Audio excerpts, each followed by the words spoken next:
American Desert, donc, qui a été écrit en 2004, met en scène Theodore Street, universitaire en panne d'inspiration, rongé par l'ennui, dont la carrière est au point mort et la vie personnelle un naufrage. Dès la première page du roman, il meurt dans un accident de voiture. Sa Lancia est heurtée de front par un camion. Elle s'arrête net, mais pas Ted, qui traverse le pare-brise et s'en sort sans une égratignure, sauf qu'il meurt et que sa tête se détache de son corps et s'en va rouler un peu plus loin sur l'asphalte. Le personnage était en route pour se suicider et rate ainsi jusqu'à son suicide. Lors de ses funérailles, il se redresse dans son cercueil, devenant un avatar tragicomique des morts vivants de la littérature victorienne, mais aussi et surtout un monstre, Messie ou Antéchrist, objet d'effroi et de convoitise pour l'armée et les savants fous, désireux de comprendre les mécanismes du vivant et de réaliser le fantasme d'immortalité, fût-ce en le dépouillant de ses organes avant de les remettre pêle-mêle dans son corps, je cite, l'estomac plus ou moins à la place de l'estomac, les deux reins du même côté et le pancréas par terre écarté d'un coup de pied. Même si l'ouvrage n'est pas à proprement parler une réécriture de l'œuvre de Mary Shelley, l'ombre de Frankenstein l'accompagne néanmoins, non tant dans la transformation d'un corps mort en puissance de vie, que dans l'incapacité de rendre compte de cette transformation et de la maîtriser. Plus encore, cette ombre, qui plane sur le texte, est fondée sur le malentendu qui entoure le nom Frankenstein. Les trois références à ce nom dans le roman épousent la confusion entretenue dans l'imaginaire collectif entre créature et créateur, renforcée ici par le fait qu'il n'y a aucun créateur. C'est alors sur le cliché, Frankenstein, que se noue le rapprochement, sur un cliché qui entre en collision avec des expériences scientifiques visant à fabriquer une armée de Jésus, aussi invincible que serait le Fils de Dieu. L'indifférenciation créateur-création entraîne une série de confusions et d'inversions génériques qui relèvent tout autant de la parodie que d'un vaste assemblage collectif d'énonciations. Il s'agira d'examiner comment le mythe Frankenstein informe le roman à travers l'analyse des clichés dont le texte se nourrit et qui le sature et le suture, à l'image de la tête de Théodore grossièrement recousue sur son torse avec du fil de pêche. Comment le signifiant Frankenstein est-il tout à la fois saturé et vidé dans un monde lui-même, figure évidemment du désert américain. Alors, le suicide de Ted Street, loin d'accomplir la fin normalement inhérente à tout suicide, marque un début, une rupture tout aussi radicale que l'aurait été sa mort volontaire, mais défaite de toute visée programmatique puisque le personnage n'atteindra jamais le lieu où il prévoyait de se tuer, fauché dans son élan par l'irruption intempestive d'un caniche aux ongles peints devant un camion. Pourtant, le programme était clair, nimbé d'une aura romantique et quelque peu glorieuse, réminiscente de la mort du monstre créé par Mary Shelley, le sublime en moins. Je cite American Desert. But regardless of where Ted stood or stands, he was on his way to the beach where he had every intention of marching into the ocean until it was over his head and taking a deep, lung-filling breath of water, which, according to his limited knowledge of human physiology, would result in the termination of his life, barring the interference of some lifeguard or Boy Scout or Girl Scout, though he had never found Girl Scouts to be terribly overzealous or meddlesome. L'effet d'étirement de la phrase sur la page n'a pas pour seule conséquence de retarder le moment qui n'a pas eu lieu. Sa mort accidentelle a déjà été annoncée dans le texte, annihilant ses velléités suicidaires, mais aussi de concentrer un nœud de contradictions qui fournissent au roman sa matrice. Les oscillations qui tissent le texte, ni vivant ni mort, vivant et mort, humain, inhumain, en ajouter d'autres si vous voulez, s'incarnent dans l'équipossibilité verbale et factuelle, stood or stands, lifeguard or Boy Scout or Girl Scout, et dans une narration à la troisième personne alors même qu'elle est proférée par Ted.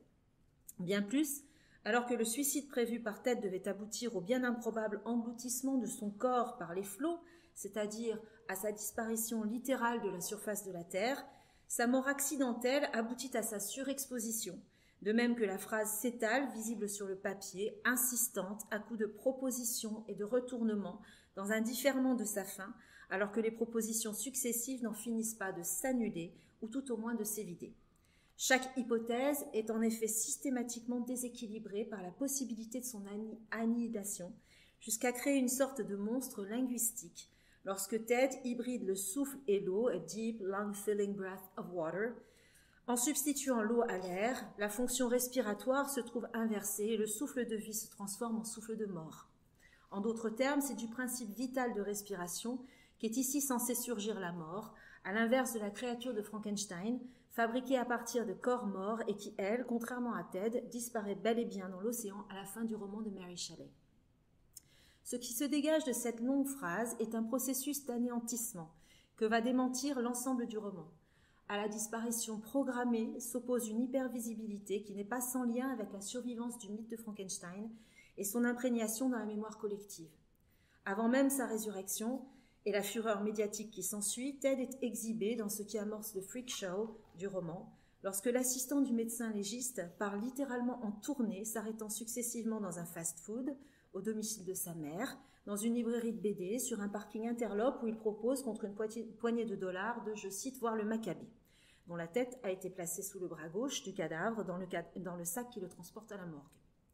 Cette surexposition ne se démentira jamais dans le roman, faisant du personnage une représentation figée, que s'approprie le monde entier, tant en dépit du chaos créé par sa résurrection, il devient un cliché, au sens le plus littéral du terme. Je cite, « Now Ted thought even if the media would leave him alone, his face was permanently etched in the minds of the entire world, a ceaseless, monotonous, insipid lodging in the public mind that appeared to have nothing but compartment after compartment for the storing of useless images and pointless, meaningless synaptic events. » Vision peu flatteuse de l'intelligence commune, cette réflexion de Ted est plus intéressante parce qu'elle suggère de la construction d'une image fixe et continue qui viendrait hanter la mémoire collective, sorte de coquille vide qui n'éveillerait rien d'autre que des réflexes synaptiques.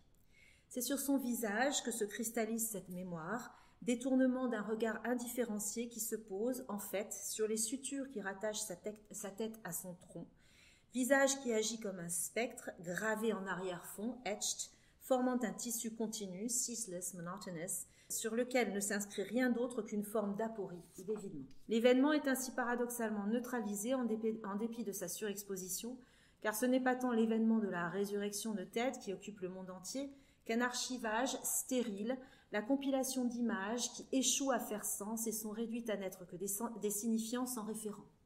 Ou plutôt, les référents qui saturent le texte, produisant des effets de familiarité et de déjà-vu, relèvent du simulacre et paradoxalement nient tout ancrage dans une réalité tangible. Ainsi, comme le suggère le corps sans tête dont Ted rêve après son retour chez lui, le personnage est un simulacre. Alors que dialogue le corps à deux têtes de Paul House et Karl Heim, la tête à deux corps de Hegel et Heidegger et un tronc sans tête anonyme, ce dernier conclut « The new person is an imitation. The original person is gone. There is no more Ted. There is only Ted prime. » Un peu comme une fonction dérivée, signe d'écart et de variation. Ou un peu comme un produit dérivé, dirait-on en français, voué à n'être qu'une pâle copie, voire une simple évocation d'un objet ou d'un phénomène dont on aurait épuisé les bénéfices culturels et commerciaux. Quant à savoir qui est ou ce qu'est l'original, c'est une question à laquelle le texte refuse une réponse précise, comme en témoigne la scène du miroir qui suit directement le rêve de Ted, et lors de laquelle le personnage, je cite, regarde dans le miroir et scrute le visage qui le regarde et se demande s'il est, je cite, effectivement lui-même. He looked at the mirror and studied the face that looked back. Was he indeed himself? Mise en abîme, dans laquelle évidemment tout n'est que reflet. La distance est au moins triple ici. Ce n'est pas son reflet que Ted contemple d'abord, mais le miroir. Surface plane qui n'est pas sans rappeler les écrans de télévision qui diffusent son image en boucle. Ensuite, dans la tradition des histoires extraordinaires à la Poe, le reflet dans le miroir désigne le double davantage que l'identique. Le visage dans le miroir, le dévisage, réduplication d'une réduplication, si Ted est désormais Ted Prime. Enfin, l'apparente redondance, he himself, dans la phrase finale de ce passage, agit en fait comme une séparation, marquée physiquement par l'adverbe et redoublée par le fait que la voix narrative est celle de Ted, dont le récit fait porter un troisième regard sur les deux qui s'échangent ici. La réduplication de Ted dans le miroir et l'effet d'inquiétante familiarité qui en résulte reflètent les effets de diffraction, de saturation qui parcourent le texte. La différence, AN, entre Ted et Ted, ou Ted prime, figurée par le miroir, qui ne permet plus de savoir quel est l'original et quelle est la copie, renvoie à une origine incertaine, même si les analepses qui parsèment le roman semblent vouloir camper un Ted originel. Les choses se compliquent encore lorsque l'imaginaire collectif ramène Ted à une autre origine en la dévoyant. Par deux fois, le personnage principal est nommé Frankenstein.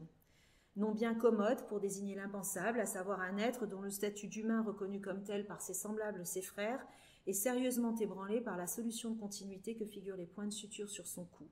Marque que, littéralement, sa vie, tout comme son intégrité corporelle, ne tiennent plus que par un fil. Mais à chaque fois, le nom désigne, comme bien souvent dans la mémoire collective la plus imprécise, le monstre. Ted, et non un bien improbable créateur, de la même façon que le nom Frankenstein efface le savant et fait saillir l'image de sa créature. C'est bien l'original qui a disparu ici aussi, et le signifiant Frankenstein s'est déplacé, effaçant le savant au profit du monstre. Ce qui se noue ici est un brouillage de l'origine du mythe, brouillage fondé sur une mélecture ordinaire.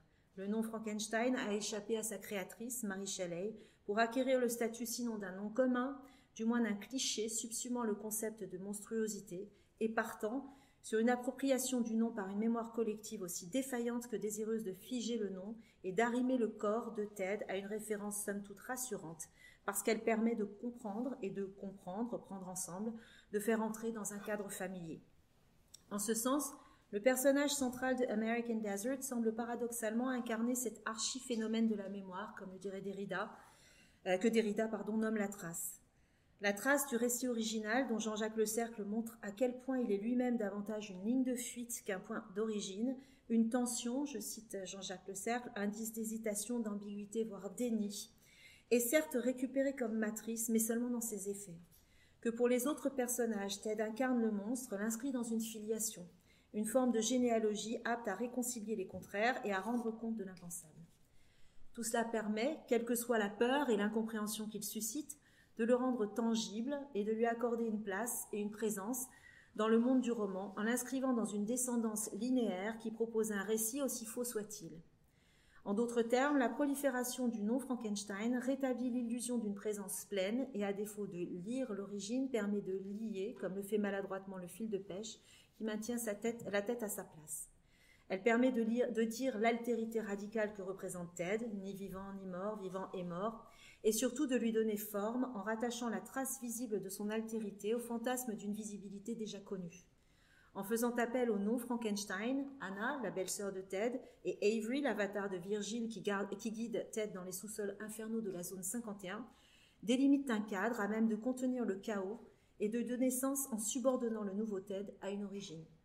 C'est la parole proférée, interpellative dans les deux cas, qui donne corps à ce corps qui défie la raison et les lois de la nature, et le reconstitue comme une entité certes monstrueuse, mais reconnaissable et donc malgré tout acceptable, car capable de s'insérer dans un réseau de représentation. Le signifiant rassemble ici et subsume à une identité linguistique qui, en revendiquant la monstruosité du personnage, l'insère dans un réseau de sens. La désignation « à raisonne », pour reprendre l'image de Derrida qui écrit « à raisonner, c'est demander les papiers d'identité, une origine et une destination, c'est prétendre reconnaître un nom propre, comment nommer sans arraisonner ». En d'autres termes, c'est peut-être ce que Jean-Jacques Le Cercle appelle une interpellation assujettissante, tout à la fois vectrice de subjectivité, elle ouvre la position du locuteur, et d'assujettissement, l'assignation à une place, le prix à payer pour la subjectivité. Ce harponnage, cette prétendue reconnaissance, permettent de s'aventurer sur le terrain familier, où l'avatar permet une assignation d'identité inscrite dans la logique de la présence. L'interpellation comme préséance, ici, de la voix sur le texte, celui de Mary Shelley par exemple, contribue en fait à renforcer une lecture ontothéologique du personnage par les autres, alors même que tout dans le roman concourt à réfuter cette lecture. En ce sens, Ted concentre en lui le désir des autres de le voir comme l'incarnation d'explications possibles à son état, dans une version littérale et plutôt comique de la tension trace-présence pleine, telle que décrite par Derrida, que je cite.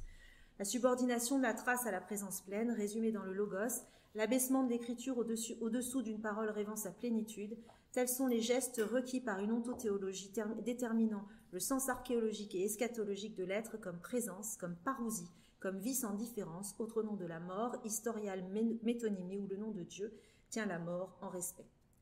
L'attribution du nom participe ainsi à la détermination du sens. Ici, Frankenstein, ailleurs diable ou messie, ailleurs dans le roman, dans une figuration parodique de la parousie comme forme d'annihilation.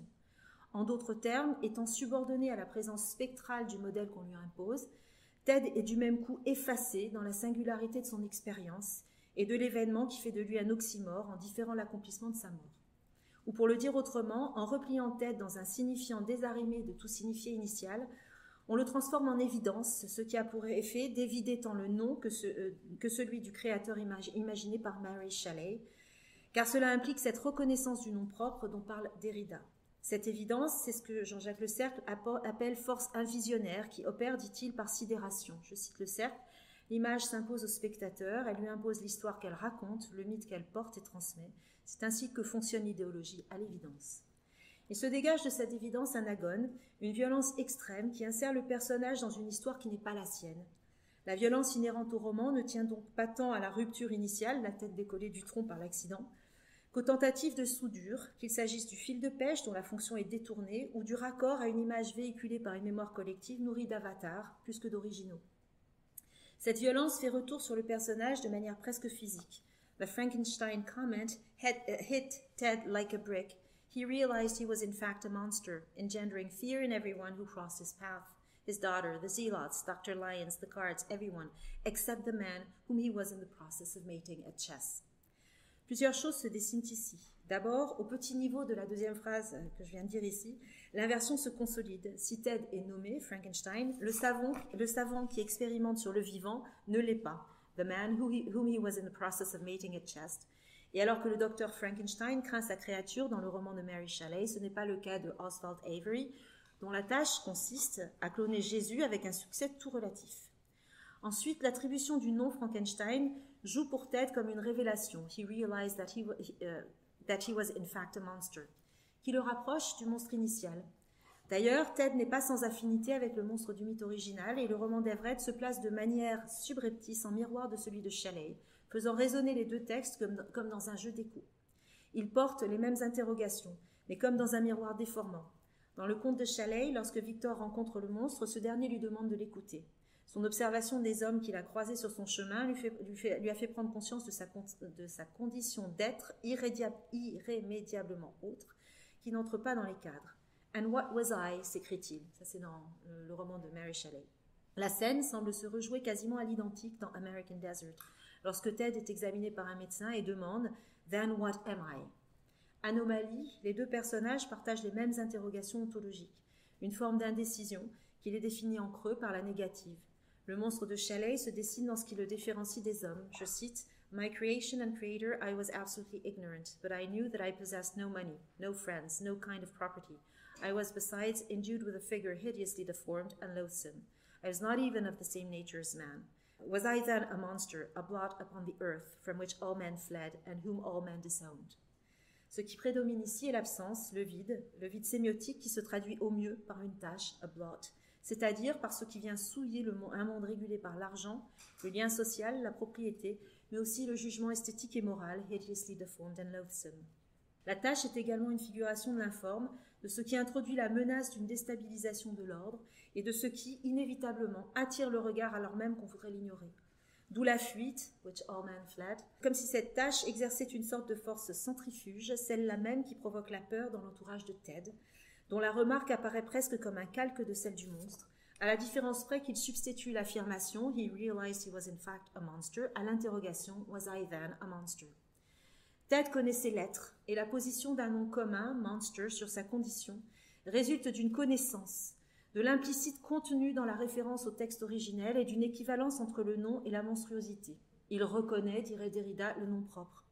Le fait que l'interpellation par Avery le frappe comme un coup de massue, hit him like a brick, induit une forme de coïncidence entre un signifiant et un signifié, qui implique cette reconnaissance, sorte de déjà-vu dont la lectrice fait l'expérience en identifiant les paroles de Ted à celles du monstre.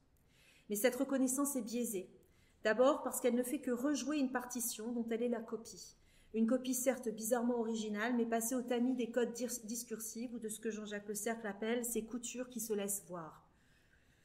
Une forme de jeu s'insinue alors au double sens de cette reconnaissance ludique du texte de Shelley et de ces écarts et interstices ou sutures visibles qui font trembloter le rapport à l'original. La reconnaissance ludique repose sur un intertexte, sur le texte tout texte se construit, multitude de discours et de voix, discours sans nom, sans auteur, mais qui n'en sont que plus publics d'être passés dans la langue sous forme de clichés, de métaphores mortes, d'expressions figées, d'allusions vagues. À l'incertitude du monstre qui tente de se définir à contrario, Ted sait. À la spéculation, was I then, se substitue la certitude, he was in fact, car il se reconnaît dans le cliché. Les écarts, eux, se manifestent de deux façons. D'abord par une dévolution inversée de la parole, Alors que les paroles du monstre sont rapportées en discours direct, celles de Ted sont au discours indirect. Mais là aussi, les textes se jouent des lecteurs. Illustration littérale peut-être du fait que Ted, comme le monstre de Shelley, sont pris dans un agencement collectif d'énonciation.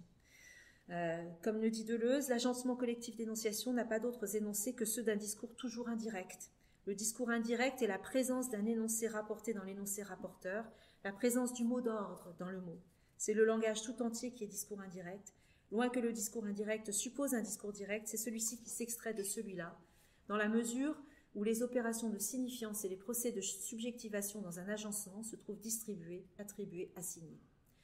Le monstre est en fait sans voix propre, alors que Ted est doté d'une voix double. En effet, les paroles du monstre de Shelley sont rapportées par Victor, comme incrustées dans le récit du savant, et du coup passées au tamis de sa perception et de sa langue. Le « je » JE est donc différé et la parole propre refusée au monstre. Il se mue en « he » lorsque Ted, lui, prend une parole qui n'est plus dévolue à un autre, plus dévolue à Victor, dont le récit lui-même est rapporté par Walton. Autre effet de différence, d'une bien illusoire origine. Il se mue en Ted lorsque Ted lui prend une parole, lorsque Ted lui prend une parole qui n'est plus dévolue à un autre, mais redoublée, diffractée par le fait que, je cite, Ted chooses to relate his own story in third person. Ensuite, parce que ce qui différencie les deux personnages est une tension entre vide et excès. C'est par élimination que le monstre de Shelley arrive à sa question existentielle. And what was I? Par le constat qu'il ne peut s'identifier à un modèle.